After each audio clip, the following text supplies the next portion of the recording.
bu mekanizmayı kullanmak istediğimi söylemiştim. Bunu sökmeye çalışacağım.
Bunu kademeli yapmıştık. Çeşitli yüksekliklerde de kullanmak mümkün olabilecek.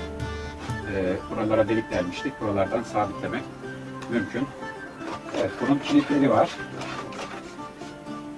Bu kilit devreye girdiğinde gördüğünüz gibi sadece doğrusal hareket yapacak. Kilidin pimini buradan çektiğimizde dilediğimiz yöne dönmeye başlayacak. Gördüğünüz gibi. Bu bir sehpanın bacağıydı ve bu sehpanın bacağından jet taşımızı tutabilecek bir mekanizma yaptım. Bu durumda jet taşımızı emaneten diyelim şimdilik. Çünkü bunlara doğru düzgün bir kelepçe takarak kullanacağım elbette, bu şekilde değil. Ama en azından şu anda bir deneme kesimi yapabilecek duruma getirdim.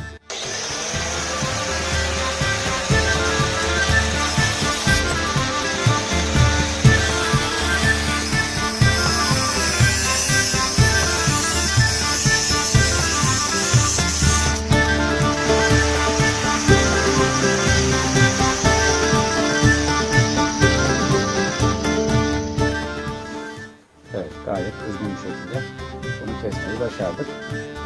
Umarım sizler de beğenmişsinizdir.